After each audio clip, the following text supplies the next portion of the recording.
boyfriend? What a bozo. This boy full of sorrow and you full of anger. Ain't that just like God throwing you two together? I think she's a prophetess. Makes sense. I love to see that tiger just rise on up out of that cage. I'm gonna let him go. I'm gonna do it for you.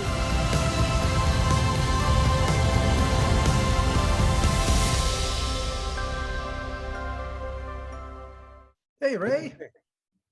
Jeff? Yes, good Hey, afternoon, man, sir. how are you? I'm doing good. Thanks for joining me today. Oh, dude, thank you for having me. Oh, to talk about The Tiger Rising. Congratulations. What a wonderful family film. I enjoyed it very much. Thank you so much. We had a wonderful time making it. So Well, Ray, they say never work with children or animals. You got a double dose here, huh? yeah, I'm not that bright, Jeff. Yeah, it was definitely a challenge on both, but no, not really. Well, a 12-year-old discovers a caged tiger in the woods near his home. How does this change his life? Yeah. Well, he's already going through something pretty big. The change in his life was really the loss of his mom. And the tiger there, I mean, Katie Camillo, the author of the book, she just, gave us a wonderful metaphor for his bottled up hurt and despair.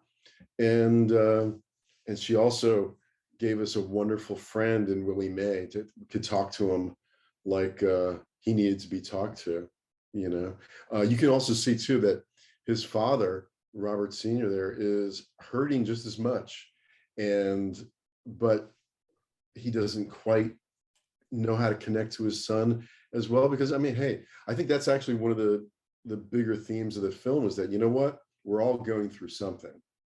And for his father even to say, don't even talk about your mother. I mean, it's just trying to erase her. I was just yeah, in some respects, men sometimes like try to clamp down on getting too emotional, and he's going through something himself too.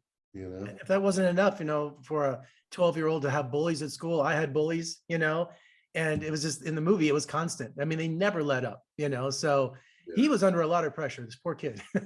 Yeah, he was having a rough time. And the thing about Rob is, he just retreated inward. He went into his imagination and he didn't really reach out. And then, the unlikely pairing of Sistine there with, and she, again, she's going through something herself. She's going through the divorce of her parents, which on a 10-year-old has to be massive.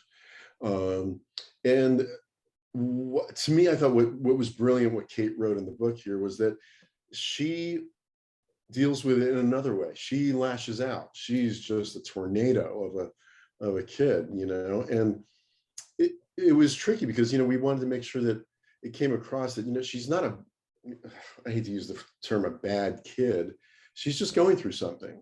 And you can see the moments where the real Sistine kind of comes out, but she's hurting and she just wants to throw punches, With these complex roles, with all these, emotional roles going, it's important to find two lead actors that can handle that. Christian Convery is just one of the most talented young actors to come along. And I noticed this was before Sweet Tooth. And but you could just see his talent coming through. He's holding his own scenes against the adults, of Madeline Mills. Also, you had to be just like in awe of his performance. Christian and Madeline were the secret to the whole film. We cast, I think I looked at like around 400 different kids, and you know what, they're all professional working kids and they're all good, but I remember seeing each one of their auditions and they jumped off the screen, and then when I did like a callback with them and gave them some direction, I was dealing with an adult actor, and they really understood the subtleties. I really, I can't rave about these two guys enough. I was gonna say, you hit the World Series there, man. You hit the home run with those two. And not only that, Queen Latifah and Dennis Quaid, Ray. I mean, it just rounds out two of the most incredible actors. I mean, you just had to be going into this movie, you knew that you just had a great foundation, right? You know what? Casting is everything. I honestly, I wanted Queen in this role since I wrote it. And I was so thankful that she took the time to read it and it connected with her. And she just brought so much. I was so looking forward to filming those scenes in the laundry room with just her and Christian. And oh my goodness, after every take, I barely say cut, and me and the crew were just all like, okay, that was fantastic. And Dennis Quaid is this southern, like, this scummy guy, it's like, who lets a little kid feed a tiger, on his own, It's just, well, Beecham isn't the brightest guy. no, he's not. But in all fairness too, you got to give Beecham some space too, and that who knows what he is going through, who knows how he grew up, who knows what turned him into the guy he is, really. The interesting thing with Dennis in that role is, in family films that Dennis has done, he's usually, the heart of gold guy, and when when I asked him to do this role, he loved it. I remember so many days when we were working, in between scenes, we'd like pass each other on set, and he just smacked me in the arm, go, "Man, I love this role, man." He's yelling at art teachers, I told you to get, he's just so out of character.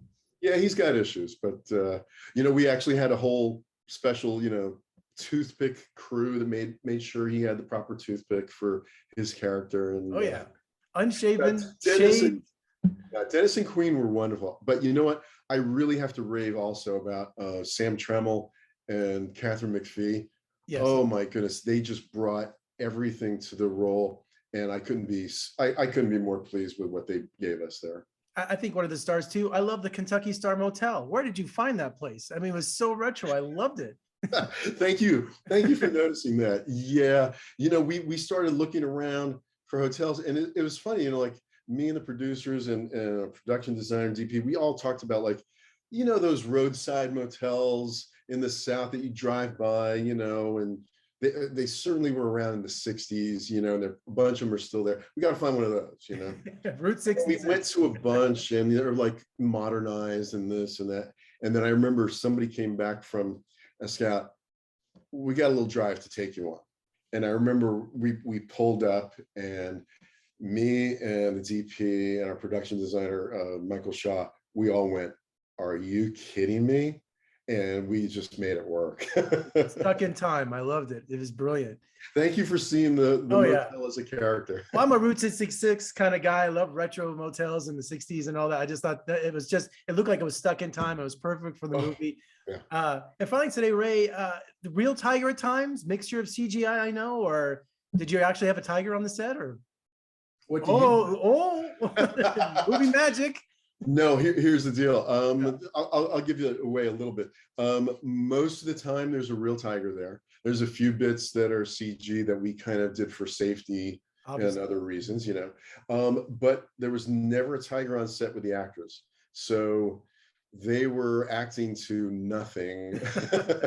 Brilliantly. Actually, we had the dumbest stuffed animal for them to look at, so it really speaks to their acting skills. And our tiger, Sheikah, she's an old hand. She's been in The Hangover. She's been in We Got a Zoo. So she's quite the actress herself. But so that's the Hangover tiger? I'm in Vegas. That's awesome. I love it. Well, Ray, she was awesome. You took a complicated book and you made a wonderful family film. All the themes shine through. Great performances. Congratulations. Thank you for talking to me today, and let's talk again soon. Oh, Jeff, thank you so much. It's been my pleasure.